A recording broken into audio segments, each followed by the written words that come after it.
জানিয়ে দিয়েছিল। ব্যাপারটা হচ্ছে আমি বলি আপনাদেরকে, আমি কথা বললাম দায়িত্বশীলদের সাথে, এখানে যারা ছিলেন, যারা এই ধরুন গ্রুপ ডি টাইপের যারা হয়, তাদের একটু এখানে পাকামো ছিল। এই মেসেজটাই ওপরে পৌঁছায়নি যে ইন্ডিয়ান সেকুলার ফ্রন্টের পক্ষ থেকে একটা যে আসার কথা ছিল, প্রতিনিধি দল এসেছেন, তারা সরাসরি এখানে যিনারা দায়িত্বশীল আছেন, হায়ার অথরিটি যেখানে আছেন, তাদের সাথে কথা বলবেন এবং ডেপুটেশন দেবেন। তারা না বলে এখান থেকে এই ধরনের করতে চেয়েছিল। তার ফলে আমাদের যারা নেতৃত্বরা আছে, সোজা আগুলে না ঘিরে উঠলে স্বাভাবিকভাবে কী করতে হয় সেটা দেখিয়েছেন। তারপরে আমরাও যোগাযোগ করলাম যে আমি নিজে আসতে চেয়েছি।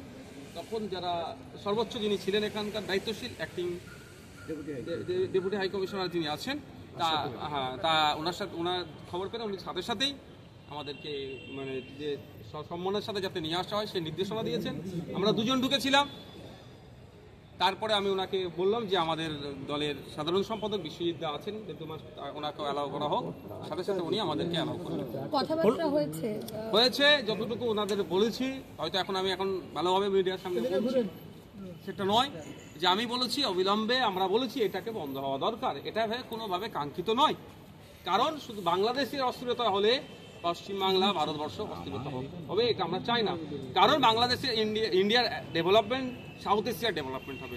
আমরা চাই বাংলাদেশ ইন্ডিয়া যে আমরা ভ্রাতৃত্ব মৈত্রের দেশ, আমরা সেরকমভাবে থাকতে চাই। সুতরাং ওই যে পতাকাকে পায়ের নিচে রেখে কুচিলাচ্ছে, এটাকে আমরা মেনে নিতে পারি না। কারণ আমাদের দেশে আমরা বাংলাদেশের পতাকাকে দেখুন না কত সুন্দরভাবে উঠতে দিয়েছি। কেউ তো আমরা বাংলাদেশের এই হাই কমিশনের পতাকা নিয়ে কোনো প্রশ্ন তুলছি না।